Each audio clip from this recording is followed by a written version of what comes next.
cette fin d'après-midi ici entre les Framborains et Lommel. La montée de 22 acteurs, c'est le choc des verts et blancs aussi, mais l'équipe qui évoluera en vert, ce sera bien des deux équipes. Du côté des Framborains, un seul changement par rapport à il y a 2 semaines lors de la victoire des Framborains du côté de Young Gang, c'est Cursi, le fidèle, ancien fidèle capitaine des Framborains. C'est parti et c'est Lommel qui engage avec pied-claque pour un premier long ballon vers Scopes, donc repositionné.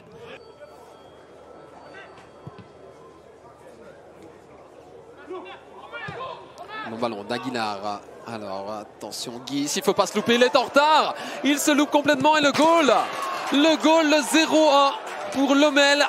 Le but de Rossa sur cette mauvaise sortie de Guis qui s'est complètement troué là-dessus. Ah ouais, un manque cruel là-dessus de vision de la part du portier des Framborains. À la crise que traverse ce club, on parle d'une crise d'identité aussi. Les supporters ont du mal à se faire à cette équipe, mais là c'est une balle de 0-2 pour Van Duyven et Scopes. Voilà, c'est parfaitement joué. Lommel est en train de faire joujou avec les Framborains et c'est Van Duyven qui inscrit là son premier but de la saison. 0-2, incroyable. Quel scénario. Scopes, Van Duyven. Mais c'est beaucoup trop facile là. Tolinson qui remporte son duel de la tête. Et là, Salah face à Malungu. Salah en 1 contre 1 sur son pied gauche. La frappe magnifique. C'est 0-3. Le premier but de Salah, l'ancien joueur du Club Next, qui permet à Lommel d'accroître son avance au Marquois. Oh, quelle magnifique action individuelle, mais tout part d'un duel gagné de Tolinson, qui est finalement à l'assist sur ce but. Pour une fois, il avait remporté son duel sur Prunier. Mais c'est incroyable, qu'en gagnant un duel au milieu de terrain, on se retrouve directement en position de but. Avec Salah, la frappe un par un pour sanctionner cette première mi-temps catastrophique des Framborains. Attention à ce bon ballon maintenant. Et Cursi pour le 1-3. Non! Rossa.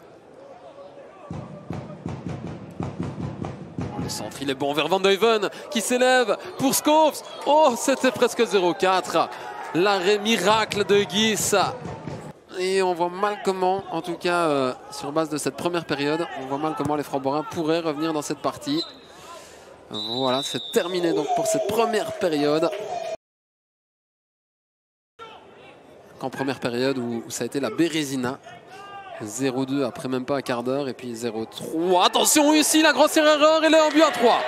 1-3, voilà qui relance directement l'intérêt de cette partie en tout début de deuxième période.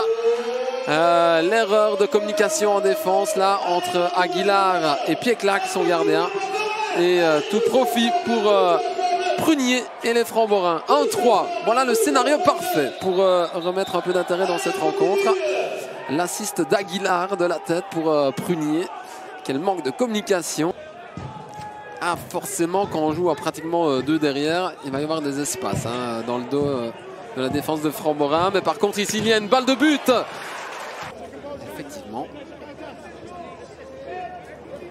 Et derrière, le ballon de Grand ou Rossa. Ce sera la patte droite de Rossa. C'est parti. Guis qui repousse. Le goal derrière. Non. Et c'est reparti de l'autre côté.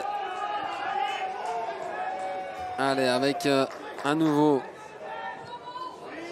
Et ça, il n'y a pas de hors-jeu? Si, hors-jeu. Le drapeau s'est levé directement. La finition était belle de Cursi.